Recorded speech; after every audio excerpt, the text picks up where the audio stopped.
Alright, so I'm trying to do this thing more often for y'all, and I hope you guys enjoy the content today. I've got a lot more fun planned for you guys. Like always, drop a like, a comment down below, sub if you haven't.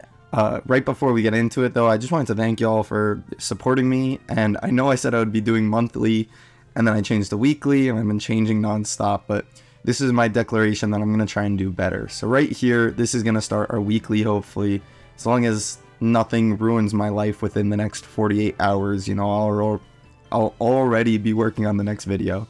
And I just like to thank you guys again. The support is always loved, it's always needed, and let's watch some bad anime.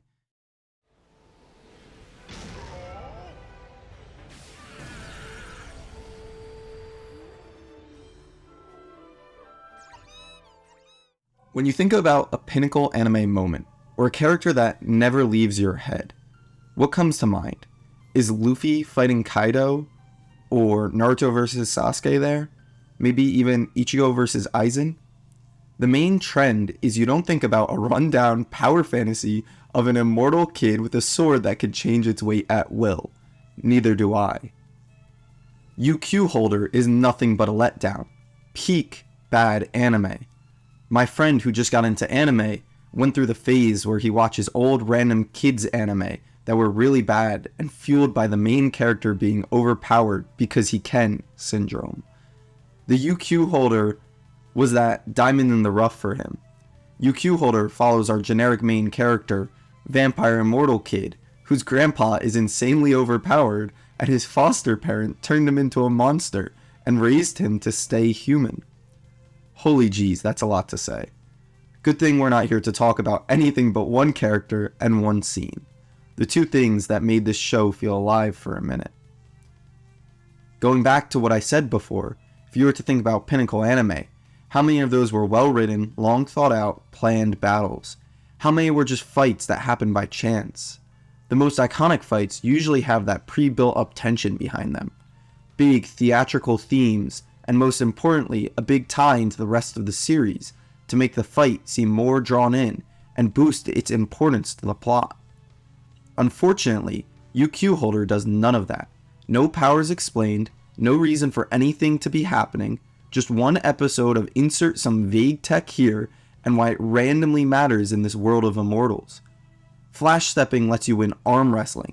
Magia Arabia, the most important power in the entire show, is used for a 5-second fight and then treated like everyone in the world should know it exists. Like we're being looked down upon for the author's bad writing and withholding information from us. Now behold, the claim of peak anime may be a little bit out there, but honestly, I needed a reason to talk about this one scene and one scene alone. This show is very poor, but everything I talk about is all presented in episode 4 and 5. Please just stick with me. I promise, after all the necessary filler info, the scene in context is pretty cool. Ever hear the saying, if you had to get someone into anime or die, what scene would you show them? Well, I'm not saying I'd stake my life on this scene, but I think I would have a pretty good shot at winning with this one. The main character and co find themselves on their first group mission they were sent on, and the cook for the night is decided whoever can win in an arm wrestling battle. Why? No clue. Little surprise, but our still growing vampire god of destruction kid loses to 2 other people in his squad, and everyone blames it on how he doesn't know how to flash step. Flash step? What the heck is a flash step? When was this a thing? This is one of the worst introductions to a mechanic of the show of all time. On top of that, it isn't used for the rest of the show, just as a way to push the main character to show his natural hidden ability that he's worked so hard for. This show teaches us very important technique like devil fruits hurting people in water or chakra running out, and then only brings it up during this one episode, and this episode only. Honestly, this technique looks straight out of Bleach, and if the main character didn't do his hair like he was trying to outshine Ichigo, maybe I'd give it a pass. But this is a pinnacle important moment for our main Ichigo clone, to find new techniques that'll eventually lead to the bone-chilling dramatic finish that I want everyone to see. So, already off to the worst foot. Get it? Because it's flash stepping, step, get it? Okay, anyway. He goes to practice flash stepping, and a random martial artist comes up to teach him about Flash Step. You find out that the main character taught himself by only watching it happen once. I can't help it! I only just started by watching someone do it! Huh? What? How did he learn it that fast? Is this supposed to make it look like our main character is hard-working? You've already failed. We get a vague and fishy explanation for flash stepping and its importance to arm wrestling. Those that do flash stepping well are guaranteed to be strong at arm wrestling. You know, that sounds really vague and a little fishy to me. See, even he knows it doesn't make any sense. Anyway, after a speech about feet, Listen! Use the arches of your feet to grab the world. Used to grab the world? The world! With feet? With feet! Grab the ground, grab the earth, grab the world, do it all with your feet, kid! the main character becomes intent on using his feet all episode, and you get a lot of funny but random moments. I'm just doing some training here. It seems like Toda is trying to get something out of his training.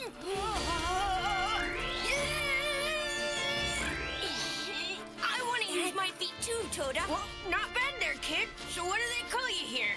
Rookie. All right, I'm not gonna lose. After the buildup of seeing this for a while, we find out the martial artist is evil.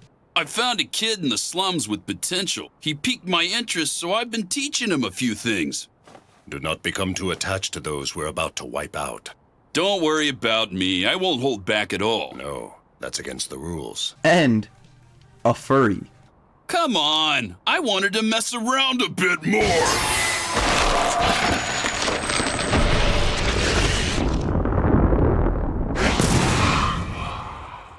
Oh, and his teammates like petting him? You're first so nice and soft as always. Hands off, pervert. Honestly, for good and stupid laughs, this show kind of steps up. We see the village all burn and the people die in front of the main cast's eyes as they fail to protect most of the people and buildings. Finally, the moment we've been waiting for. Some needless fan service that definitely wasn't needed, but it's here because it's anime. And we learn a ton of plot about a side character being loved or hated by God and why they're immortal, and I'm having such a hard time learning about it because she had so much other plot that was showing.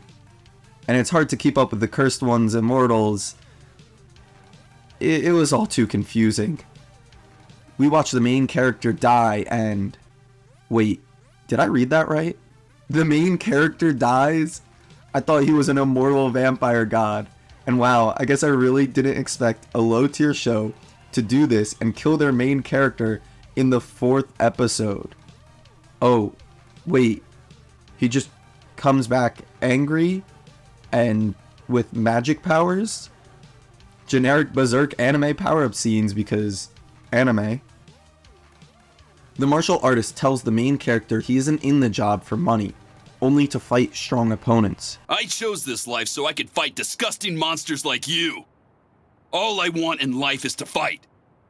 Doesn't matter what kind of job it is. The main character goes berserk again, and learns how to fight the ultimate power overcoming his body. His teacher, only wanting to die a hero's death, asks him to stop holding the power back and kill him. A character only ridden for power, or for the search of strong opponents, wanting his final rest, asks the main character to kill him. Shut it! This isn't me! I need you to listen to me now, kid. Don't do it. I thought I'd finally get the chance to end on a high note. What do you mean, end on a high note? Smiling all satisfied like that the moment you die? It's creepy. I'm gonna punch you and stop you myself, you fighting-obsessed meathead! And it finally happens. One of the most influential scenes in all of anime. That should do. Huh. All right, let's finish this thing off then. It's a flash step battle. That's just arm wrestling! I'm fine losing, but I'm letting you settle this the way you want, so don't start whining. God. Jeez. And I thought I found a good place to die. Are you still going on about that? Fine then. I told you one day that I would teach you the second trick to flash stepping. The trick is believing that you're the only one standing in the world. It's all a matter of mindset. The moment you take that step, you leave everything else behind you. No one else but you in the world. When you reach that realization, you achieve maximum speed. As a man, so long as you have your body, you can go anywhere! And this is it? Your feet are superhuman and could take you anywhere you choose to. And this is where you end up, as a ruthless mercenary who kills innocent kids? Do you really want to die surrounded by such ugliness and greed? More than you can imagine. This is a world in which those with money light fires under the poor without any thought for others. It disgusts me. That's why... That's why you think it's pointless to care about others? That's right. That's why you say you should leave it all behind? Peace. How can you tell yourself to grab the world like that, huh? Do you realize the irony in everything you taught me? That power, that's not Magia Arabia. It's his own. After all this time, I finally got to show this scene off. And maybe it's the inner child in me, or maybe it's the belief that anyone can become great through hard work, that natural talent isn't enough to scale over hard work. Maybe it's because I'm dumb and like simple things, but this scene gives me chills. I've seen countless animes and countless themes and meanings. I've seen the same type of thing done in a million shows. Overpowered main characters blessed by power becomes nigh unstoppable but chooses good. No, I refuse to believe this scene is just that. Like I've said, I've been racking my brain for hours trying to figure out the meaning behind this scene and why it resonates with me. What the generic main character really shows off in this scene. The main character, blessed by God himself, the world loves him. He can pick up the sealed Forsaken blade that no one else could in the show, and he can use it properly. He learns flash stepping in a matter of minutes by watching it performed a singular time. He has Magia Arabia, the most powerful technique that ever existed. He broke anti-vampire design seals while being a vampire. Time and time again, he beat expectations and showed how lucky he gets. The main character lived on the top of society. He is blessed. While the villain grew up scrounging, fighting to survive, and eventually growing so much into fighting that he fell in love with it. The villain may have been able to have been good, but he was offered fights and chased the excitement that he got from them, ended up showing that he was on the villain's side. Why? Why, when you can do good, would you reasonably do evil? This show subverts its stupidly low expectations to drop the biggest bombshells in name. Because they can. It wasn't about the actual arm wrestling match anymore. It was about the outside view on heroes versus villains. Heroes look forward and always try to keep looking forward towards the utopic future and make the most out of what the world will give. Villains, no matter how corny or bad, will always do evil for themselves, pushing forwards because they don't believe they have the power to push the world forward in the same way a hero can. The villain needs villainy to push forward, and it will always be about that. Heroes are heroes because they stand up for the world even when they are down. The main character would win arm wrestling fights with or without Magia Arabia, or without flash stepping. Why? It's simple. Because he has to.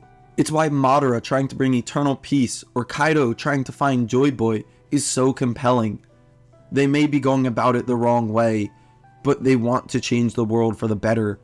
They are the heroes gone wrong. It was about proving that we'll always need more good in this world, and that evil will always exist. But that doesn't mean give up. It means work as hard as you can and push yourself even when you're down. Just grip the world with your feet, and truly believe you're the only one around. It's so that you can change the world for better. So many shows push this idea of good versus bad. But in this show, the ability to push the idea of heroism so strongly, the idea of being good to be good, because you can be good, do good. It is stupid. It is the inner child in me. It is the need to pull something more out of this. But at the end of the day, that's all we have. It's something most people try to act on day to day. The idea of flash stepping is the idea of pushing forward, stepping into the new frontier of mindsets. The idea of flash stepping is Toda, the main character. No, we don't get Flash stepping focused on for the rest of the series. But what Toda learned is his sense of who he is, what he wants to be, why he wants to be himself, why he wants to push forward. It's something we can all take away from this diamond in the rough. I'm sorry for gushing so much about this scene. I really wanted to talk about this scene a lot, and I know it's not even super in depth. Flat characters created only to push the idea of a main character learning something usually makes very bad characters. And the main character of the arc is horrible, but he really did give a message that I would avidly spread.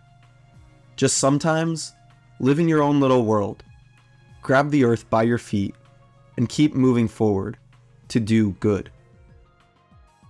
Thank you all so much for watching. If you enjoy my content, please check out No Bad Movies. It's my analysis on Chainsaw Man, and if you like Smash Bros, we're doing a lot more content for video games in general on this channel. So we're trying to mix it up. We're trying to have both sides. So hopefully you guys enjoyed. Catch you guys on the next one.